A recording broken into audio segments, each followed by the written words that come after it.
July charter করছেন, একটা ঐকমত্য কমিশন তৈরি হয়েছে, এবং সেই কমিশনের 3 মাসের চর্চার শেষে এখন একটা সনদ স্বাক্ষরিত হবে আগামী 17 তারিখে। প্রথম কথা হচ্ছে যে নিবন্ধিত যে রাজনৈতিক দলগুলো আছে,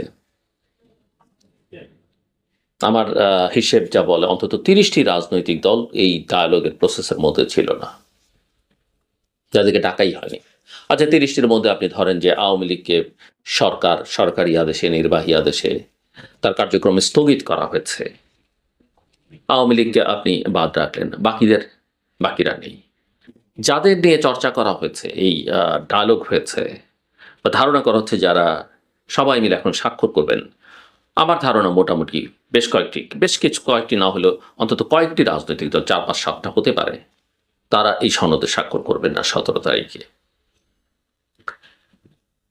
এবং পরিস্থিতি জটিলতা দেখেন, আমি নিজে যখন সরকারকে নিরপেক্ষ বলি না, অনেকে অসন্তোষ প্রকাশ করেছে।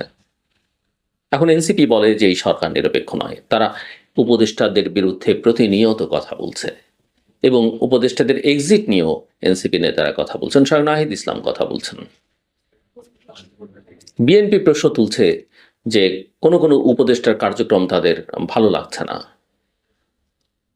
প্রশ্নবিদ্ধ, ষড়যন্ত্রের গন্ধ তারা পায়। একই কথা জামায়াত ইসলামের নায়েবে আমির ডক্টর আব্দুল্লাহ মুত্তাহের, তিনিও বলছেন।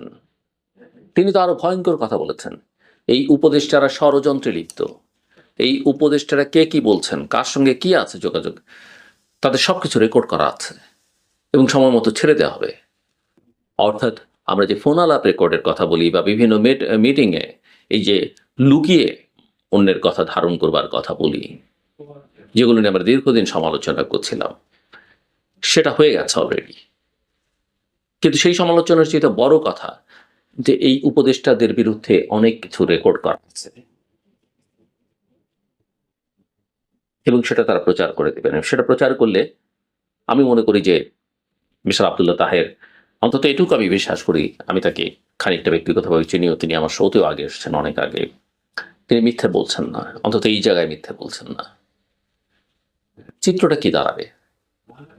তারপরে ধরেন এই যে উপদেষ্টাদের দুর্নীতির খবর যেভাবে বেরোচ্ছে নানা মাধ্যমে, নানা পত্রপত্রিকায়, সোশ্যাল মিডিয়াতে, এবং তাদের যে পারফরমেন্স,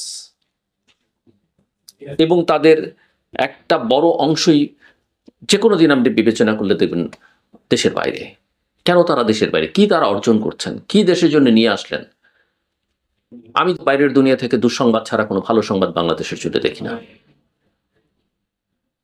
আর যেগুলো ভালো সংবাদ বলে প্রচার করা হয় একই স্টাইলে, আগের স্টাইলে, সেগুলো হচ্ছে রুটিন ওয়ার্ক। ওটা আপনি এফোর্ট দিলেও পেতেন, না দিলেও পেতেন। অনেকে মন খারাপ করবেন, আমার সমালোচনা করবেন। ডোনাল্ড ট্রাম্পের সঙ্গে তার যে ট্যারিফ সংক্রান্ত ডিসিশন, এই ডিসিশন আমাদের যে অর্জন, প্রত্যেকে কমিয়ে কত আনা হচ্ছে, আমি মনে করি না এটা আমাদের নেগোসিয়েশনের ফল। নেগোসিয়েশনটা ছিল রুটিন। এটা ট্রাম্প অ্যাডমিনিস্ট্রেশনের ডিসিশন, সে কাকে দেবে, কতখানি সুবিধা কাকে দেবে না, ওই সিদ্ধান্ত তার নেওয়া আছে, বাকিটা রুটিন ওয়ার্ক। এবং এত এত খবর পত্রপত্রিকায় প্রকাশিত হবার পর প্রফেসর মোহাম্মদ ইউনূস একজন উপদেষ্টার বিরুদ্ধে কোনো ব্যবস্থা নেননি। তার সমস্যাটা কোথায়? সমস্যা কি এটা যে তিনি আসলে এইসব বিষয় নিয়ে খুব একটা ভাবছেন না, তিনি নিজের প্রতিষ্ঠানগুলোর সুযোগ সুবিধা গুছিয়ে নেওয়াটাই তার প্রধান কাজ? বা 14 মাসে 14 বার বিদেশ সফর, তার মধ্যে দুটো তিনটা মাত্র রাষ্ট্রীয় সফর, দেশের অর্থ ব্যয় করে? আমি জানি না সেই কারণে তিনি করছেন কিনা, বাট সবার মধ্যে এক ধরনের নাইভিটি, কি বোঝেন না কিছুই, সব শিশু সুলভ আচার আচরণ। কিন্তু শিশুরা আবার অন্যায় অপকর্ম থেকে নিজেকে একজনও দূরে রাখছেন না। কথাবার্তায়, আচরণে 53 বছরে 54 বছরে কিছু হয়নি যারা বলছেন 1 বছরে পারবেন না, কিন্তু লুটপাট দুর্নীতি সেটা তো ঠিকই করতে পারলেন। আসেন এবার সবচেয়ে ভয়ঙ্কর জায়গা যেটা এখন তৈরি হচ্ছে দেশের জন্য, সবচেয়ে দুর্ভাবনার বিষয়, যেটা হচ্ছে আমাদের স্বাধীনতা সার্বভৌমত্ব রক্ষার যে প্রতিষ্ঠান, সেনাবাহিনীকে বিতর্কের মধ্যে ঠেলে দেওয়া হচ্ছে, সেনাবাহিনীকে এক ধরনের অস্থিরতার মধ্যে ঠেলে দেওয়া হচ্ছে।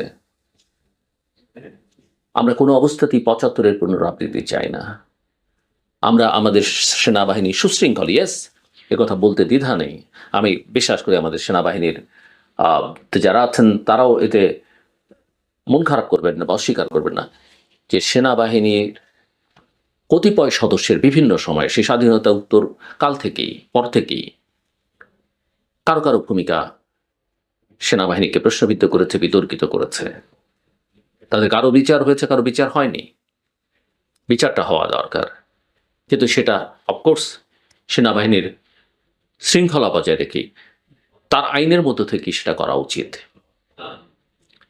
এই প্রতিষ্ঠান যদি অস্থির হয়ে ওঠে, এই প্রতিষ্ঠানের ভেতরে যদি অস্থিরতা তৈরি হয়, আমাদের দেশের জন্য ভয়ানক বিপদ ডেকে আনবে। যদিও আমি বিশ্বাস করি এবং মনে করি যে মানুষকে আশা জাগিয়ে রাখা, উৎসাহ দেওয়া, অনুপ্রাণিত করা, ইতিবাচক কথাবার্তা বলা, সেগুলো আমাদের মতো যারা আমরা কথাবার্তা বলি তাদের প্রধান কাজ। কিন্তু জোর করে সেটা করা আমার মনে হয় খুব একটা ভালো কাজ নয়। সেটা আরো জটিল করে তোলে সমস্যাকে, এবং দেশবাসীকেও বা যারা আমাদের কথা শোনেন তাদেরকে বিভ্রান্ত করা হয়। আমি অনেকদিন ধরে বলছিলাম যে এই সরকারের অধীনে খুব ভালো নির্বাচন আশা করা সম্ভব নয়, উচিত নয়, এবং নির্বাচনটা আমি ফেব্রুয়ারিতে দেখি না।